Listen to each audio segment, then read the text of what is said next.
Topic है कि प्रधानमंत्री एवं संघीय मंत्रिपरिषद। तो सबसे पहले हम लोग देखते हैं प्रधानमंत्री के अधिकार और कार्य। परिचय में देखें तो भारत में संसदीय शासन व्यवस्था है जिसमें प्रधानमंत्री का पद बहुत ही महत्वपूर्ण है। प्रधानमंत्री संघीय कार्यपालिका का प्रमुख होता है और मंत्रिपरिषद में उसकी स्थिति सर्वोच्च होती है। प्रधानमंत्री का चयन तथा नियुक्ति देखें तो अनुच्छेद 75 में यह प्रावधान किया गया है कि प्रधानमंत्री की नियुक्ति राष्ट्रपति करेगा। राष्ट्रपति अनिवार्यतः ऐसे व्यक्ति को प्रधानमंत्री नियुक्त करता है जो उस दल का नेता है, जिसका लोकसभा में बहुमत है, या ऐसा व्यक्ति जो अन्य राजनीतिक दलों का समर्थन प्राप्त कर लोकसभा का विश्वास हासिल कर लेगा। यदि कार्यरत मंत्रिपरिषद के विरुद्ध लोकसभा में अविश्वास प्रस्ताव पारित हो जाता है तब मंत्रिपरिषद को त्याग पत्र देना पड़ता है। ऐसी स्थिति में राष्ट्रपति लोकसभा में विपक्ष के नेता को सरकार बनाने के लिए आमंत्रित करता है, लेकिन उसके इनकार करने पर उस व्यक्ति को, जिसे कई दलों का समर्थन प्राप्त हो, सरकार बनाने के लिए आमंत्रित करता है। उल्लेखनीय है कि साधारण परिस्थिति में राष्ट्रपति के लिए कोई संदेह करने की गुंजाइश नहीं होती है कि किसे प्रधानमंत्री नियुक्त किया जाए। वह केवल विशेष परिस्थिति पे, जबकि किसी दल को लोकसभा में बहुमत नहीं प्राप्त है, अपने विशेषाधिकार का प्रयोग कर सकता है और ऐसे व्यक्ति को प्रधानमंत्री नियुक्त कर सकता है जो उसके अनुसार लोकसभा में विश्वास प्राप्त करने की स्थिति में हो। इसके बाद देखिए योग्यता के विषय में प्रधानमंत्री पद की योग्यता। तो प्रधानमंत्री की योग्यता के संबंध में संविधान में कोई स्पष्ट प्रावधान नहीं किया गया है, क्योंकि प्रधानमंत्री लोकसभा में बहुमत प्राप्त दल का नेता होता है और इसके लिए आवश्यक है कि वह लोकसभा का सदस्य हो। दूसरा कि यदि कोई व्यक्ति संसद का सदस्य नहीं है तो भी उसे प्रधानमंत्री पद पर नियुक्त किया जा सकता है, लेकिन इसके लिए उसे 6 महीने के भीतर संसद के किसी सदन का सदस्य होना अनिवार्य है। प्रधानमंत्री की पदावधि। तो प्रधानमंत्री अपने पदभार ग्रहण करने की तारीख से लोकसभा के अगले चुनाव के बाद मंत्रिमंडल के गठन तक प्रधानमंत्री पद पर बना रह सकता है, लेकिन इस अवधि के पूर्व भी उसका पद रिक्त हो सकता है। तो किन किन परिस्थितियों में? तो पहला तो है राष्ट्रपति को त्याग पत्र दे करके। दूसरा लोकसभा में अविश्वास प्रस्ताव पारित होने के कारण पद त्यागना, और राष्ट्रपति द्वारा बर्खास्त किया जाना। प्रधानमंत्री द्वारा शपथ देखें तो प्रधानमंत्री अपना पद ग्रहण करने से पूर्व राष्ट्रपति अथवा उसकी अनुपस्थिति में उपराष्ट्रपति के समक्ष पद एवं गोपनीयता की शपथ लेता है। प्रधानमंत्री के अधिकार और कार्यों को देखें तो प्रधानमंत्री अपने मंत्रिमंडल के अन्य मंत्रियों को नियुक्त करने, उन्हें कार्य आवंटित करने, मंत्रिमंडल से उन्हें बर्खास्त करने तथा उनके त्याग पत्र स्वीकार करने की स्थिति जो सिफारिश है वो राष्ट्रपति से करता है। उसके बाद वह मंत्रिमंडल की बैठकों की अध्यक्षता तथा विभिन्न मंत्रालयों के कार्यों में समन्वय स्थापित करता है। अनुच्छेद 78 के अनुसार प्रधानमंत्री का यह कर्तव्य है कि वह मंत्रिपरिषद के सभी निर्णयों की सूचना जो राष्ट्रपति प्राप्त करना चाहे उन्हें प्रदान करे। यदि राष्ट्रपति यह चाहता है कि किसी बात पर मंत्रिपरिषद विचार करे तो वह प्रधानमंत्री को सूचना देता है। वह राष्ट्रपति को लोकसभा भंग करने की सलाह दे सकता है। तो ये प्रधानमंत्री के कार्य और अधिकार क्षेत्र देखें। प्रधानमंत्री की स्थिति देखें तो प्रधानमंत्री वह धुरी है जिस पर देश का प्रशासन चक्र घूमता है। वो बहुमत दल का नेता होता है, अर्थात जनता का नेता होता है, और देश के शासन पर उसके व्यक्तित्व का यहाँ पर लिखना चाहिए, व्यक्तित्व का महत्वपूर्ण प्रभाव पड़ता है। वह एक ओर संसद तथा मंत्रिपरिषद के बीच तथा दूसरी ओर मंत्रिपरिषद और राष्ट्रपति के बीच कड़ी का काम करता है। यह उल्लेखनीय है कि प्रधानमंत्री के त्यागपत्र या मृत्यु से मंत्रिपरिषद का विघटन हो जाता है। केंद्रीय मंत्रिपरिषद की संरचना को देखें तो मंत्रिपरिषद में कैबिनेट मंत्री, राज्य मंत्री और उप मंत्री आते हैं। ठीक है, राज्य मंत्री कौन है? तो कैबिनेट मंत्री के सहायक और राज्य मंत्री स्वतंत्र प्रभार।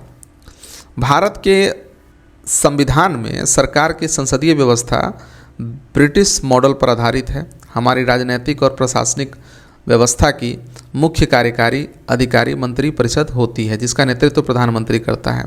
संविधान में संसदीय व्यवस्था के सिद्धांत विस्तार से नहीं दिए गए हैं, परंतु दो अनुच्छेदों 74 और 75 में इसके बारे में संक्षिप्त और सामान्य वर्णन है। अनुच्छेद 74 में मंत्रिपरिषद से संबंधित है यह, जबकि अनुच्छेद 75 मंत्रियों की नियुक्ति, कार्यकाल, उत्तरदायित्व, अर्हताओं, शपथ एवं वेतन और भत्तों से संबंधित है। संवैधानिक प्रावधान देखें तो अनुच्छेद 74 में राष्ट्रपति को सहायता और परामर्श और सलाह देने के लिए मंत्रिपरिषद है। तो राष्ट्रपति को सहायता और सलाह देने हेतु एक मंत्रिपरिषद होगी, जिसका प्रधानमंत्री होगा। राष्ट्रपति मंत्रिपरिषद के सलाह के अनुसार ही कार्य करेगा। तथापि यदि राष्ट्रपति चाहे तो वह एक बार मंत्रिपरिषद से पुनर्विचार के लिए कह सकता है, लेकिन मंत्रिपरिषद द्वारा दोबारा भेजने पर राष्ट्रपति उसकी सलाह के अनुसार कार्य करेगा। मंत्रियों तथा राष्ट्रपति को दी गई सलाह की जांच किसी न्यायालय द्वारा नहीं की जा सकती है। ठीक है, तो ये 74 में दिया हुआ। 75 में देखें तो मंत्रियों के बारे में अन्य उपबंध। पहला कि प्रधानमंत्री की नियुक्ति राष्ट्रपति करेगा तथा अन्य मंत्रियों की नियुक्ति में राष्ट्रपति प्रधानमंत्री की सलाह पर करेगा। दूसरा, प्रधानमंत्री सहित मंत्रिपरिषद के सदस्यों की कुल संख्या लोकसभा के कुल संख्या के 15% से अधिक नहीं होगी। इस उपबंध का समावेशन 91वें संविधान संशोधन विधेयक 2003 द्वारा किया गया था। संसद के किसी भी सदन का किसी भी राजनीतिक दल का सदस्य यदि दल बदल के आधार पर संसद की सदस्यता को अयोग्य घोषित कर दिया जाएगा तो ऐसा सदस्य मंत्री पद के लिए अयोग्य होगा।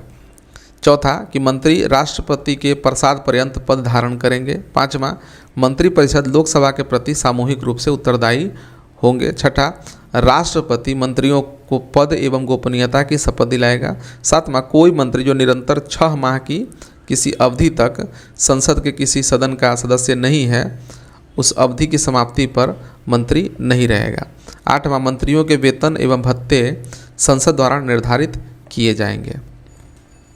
अनुच्छेद 77 देखें तो भारत सरकार के कार्यों का संचालन। राष्ट्रपति भारत सरकार के व्यवसाय को अधिक सुविधाजनक और मंत्रियों के बीच उक्त व्यवसाय के आवंटन के नियम बनाएंगे।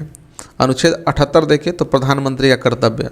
प्रधानमंत्री का यह कर्तव्य होगा, पहला कि वह राष्ट्रपति को संघ के प्रशासन से संबंधित मामलों के बारे में मंत्रिपरिषद द्वारा लिए गए निर्णयों तथा विधायन के प्रस्ताव के बारे में सूचित करे।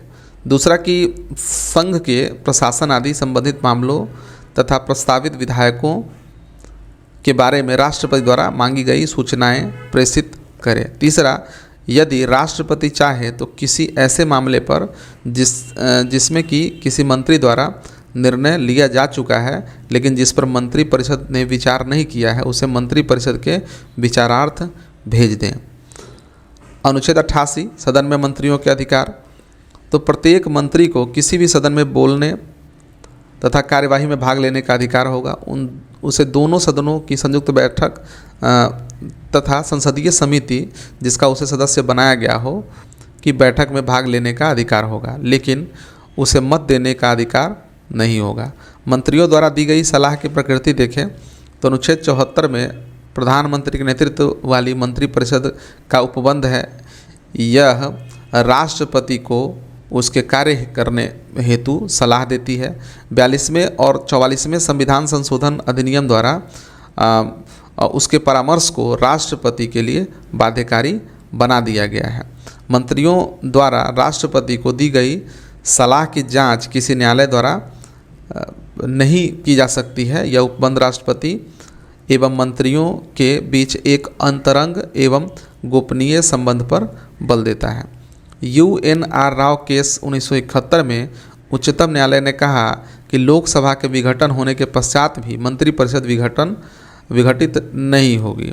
अनुच्छेद 74 अनिवार्य है, अतः राष्ट्रपति अपनी कार्यकारी शक्ति का प्रयोग बिना मंत्रिमंडल की सहायता से एवं सलाह से नहीं कर सकता है। बिना सलाह एवं सहायता के कार्यकारी शक्ति द्वारा किया गया कोई भी कार्य असंवैधानिक होगा और यह अनुच्छेद 74 का उल्लंघन माना जाएगा। फिर शमशेर सिंह केस 1974 में न्यायालय ने कहा कि जब भी संविधान को राष्ट्रपति की संस्तुति की आवश्यकता होगी, यह संस्तुति राष्ट्रपति की व्यक्तिगत संतुष्टि न होकर मंत्रिपरिषद की संस्तुति होगी। ठीक है, जिसकी सलाह और सहायता पर राष्ट्रपति अपनी शक्ति का प्रयोग और कार्य करता है। अब हम लोग आगे देखते हैं और देखते हैं कि भारत में राष्ट्रपति और प्रधानमंत्री के बीच संवैधानिक संबंध का परीक्षण, ये काफ़ी इम्पोर्टेंट है। तो आइए हम लोग देखते हैं। भारत में राष्ट्रपति और प्रधानमंत्री के बीच संवैधानिक संबंध का आधार भारतीय संविधान है। दोनों पद देश की कार्यपालिका के अंग है, लेकिन उनकी भूमिका, शक्तियाँ और अधिकार स्पष्ट रूप से विभाजित किए गए हैं। इस संबंध को इस प्रकार से हम समझ सकते हैं। तो पहला देखिए, संवैधानिक स्थिति देखें तो राष्ट्रपति क्या है, तो भारत के राज्य का संवैधानिक प्रमुख होता है राष्ट्रपति। अनुच्छेद 52 के अनुसार भारत में राष्ट्रपति का पद होगा और 53 के अनुसार कार्यपालिका की सारी शक्तियां राष्ट्रपति में निहित होंगी। प्रधानमंत्री देखें तो वास्तविक कार्यपालिका का प्रमुख होता है। अनुच्छेद 74 और 75 के अनुसार प्रधानमंत्री और मंत्रिपरिषद के सहायता से राष्ट्रपति को कार्य करना पड़ता है। तो ये है। नियुक्ति और पद देखें तो राष्ट्रपति प्रधानमंत्री की नियुक्ति करता है, परंतु वो सामान्यतः लोकसभा में बहुमत प्राप्त दल के या गठबंधन के नेता को प्रधानमंत्री नियुक्त करता है। उसके बाद देखिए, मंत्रिपरिषद भी प्रधानमंत्री की अनुशंसा पर राष्ट्रपति द्वारा नियुक्त की जाती है। सलाह और मार्गदर्शन देखें तो अनुच्छेद 74(1) के अनुसार राष्ट्रपति प्रधानमंत्री और उसकी मंत्रिपरिषद की सहायता और सलाह से कार्य करने के लिए बाध्य है। ठीक है, राष्ट्रपति अपने विवेक से कोई कार्य नहीं कर सकता सिवाय कुछ विशेष परिस्थितियों के, जैसे प्रधानमंत्री की नियुक्ति, लोकसभा भंग करने का समय, ये सभी। मंत्रिपरिषद की सामूहिक जवाबदेही देखें तो प्रधानमंत्री और उनकी मंत्रिपरिषद लोकसभा के प्रति सामूहिक रूप से उत्तरदायी है, न कि राष्ट्रपति के प्रति। राष्ट्रपति संसद के प्रति उत्तरदायी नहीं होते हैं, परंतु प्रधानमंत्री और उनकी मंत्रिपरिषद संसद को जवाबदेह होते हैं। अधिकार और शक्तियाँ देखें तो राष्ट्रपति के पास औपचारिक शक्तियाँ हैं, जबकि प्रधानमंत्री और मंत्रिपरिषद के पास वास्तविक शक्तियाँ हैं। राष्ट्रपति प्रधानमंत्री को सलाह दे सकता है, परंतु अंतिम निर्णय मंत्रिपरिषद का होता है। ठीक है, परस्पर सहयोग देखें तो प्रधानमंत्री नियमित रूप से राष्ट्रपति को सरकार के कार्यों की सूचना देता है। राष्ट्रपति प्रधानमंत्री को आवश्यक परामर्श या चेतावनी दे सकता है। व्यवहारिक पक्ष देखें तो व्यवहार में प्रधानमंत्री और मंत्रिपरिषद की शक्ति अधिक है और राष्ट्रपति एक प्रतीकात्मक प्रमुख होता है। जब संसद में स्पष्ट बहुमत हो तो राष्ट्रपति की भूमिका औपचारिक रह जाती है, परंतु जब संसद में बहुमत अस्पष्ट हो या राजनीतिक अस्थिरता हो तो राष्ट्रपति का विवेक महत्वपूर्ण हो जाता है। तो दोस्तों, इस प्रकार से हम लोगों ने इस अध्याय को देखा, जिसमें कि प्रधानमंत्री और संघीय मंत्रिपरिषद की बात की गई थी।